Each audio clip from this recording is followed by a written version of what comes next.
Bonjour tout le monde. Dans cette vidéo, nous allons résoudre un problème de mathématiques. Un collège commande des livres de mathématiques et des livres de français. On sait que chaque livre de mathématiques coûte 30 € et chaque livre de français coûte 20 €. Au total, 30 livres ont été commandés pour une somme totale de 800 €. Maintenant, notre objectif, c'est de trouver le nombre de livres de mathématiques et le nombre de livres de français qui ont été commandés. Donc ici, ce qu'on va faire dans un premier temps, on va traduire le problème en langage mathématique, c'est-à-dire nous allons l'écrire sous forme d'équation. Nous allons résoudre cette équation pour répondre à la question qui est posée. Donc ici, dans un premier temps, on peut appeler X le nombre de livres de mathématiques et on va appeler Y le nombre de livres de français. Donc X, le nombre de livres de mathématiques. Le nombre de livres de mathématiques. Et de la même manière, on appelle Y le nombre de livres de français. Donc le nombre de livres de français. Alors maintenant, on va exploiter les données du texte.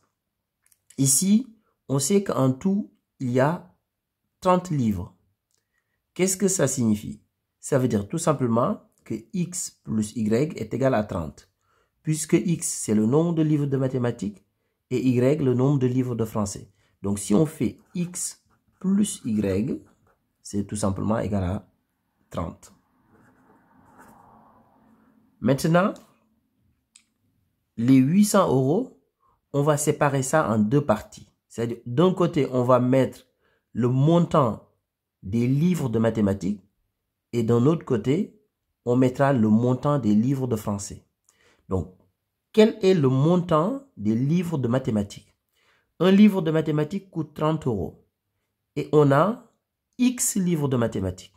Donc, le montant total pour les livres de mathématiques uniquement, c'est 30 fois X. Puisqu'un livre de maths coûte 30 € et on a X livres de mathématiques. De la même manière, le montant pour les livres de français, ce sera tout simplement 20 fois Y. Puisqu'un livre de français coûte 20 € et il y a Y livres de français.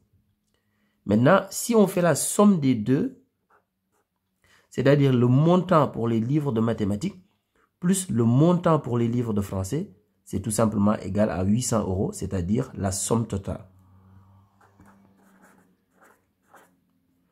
Maintenant, notre objectif, c'est de trouver X et Y. Donc ici, je vais isoler X. Donc X est tout simplement égal à 30 moins Y. Donc le plus Y dans le premier membre, je l'ai mis dans le second membre. Comme ça devient moins Y. Et maintenant, dans cette deuxième équation, je vais remplacer ce X-là par 30 moins Y. Comme ça, dans cette équation, je n'aurai que Y comme inconnu. Donc, je continue sur le côté ici. Donc, 30X, mais je remplace X par 30 moins Y. Donc, j'aurai 30 facteur de 30 moins Y. Donc, plus 20Y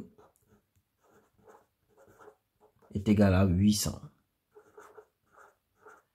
Maintenant, ici, je vais faire la distributivité. Donc, je fais 30 fois 30. Et là, je vais faire 30 fois moins Y. Dans cette équation, on n'a plus X comme inconnu. On n'a que Y comme inconnu. Donc, 30 fois 30, donc c'est égal à 900.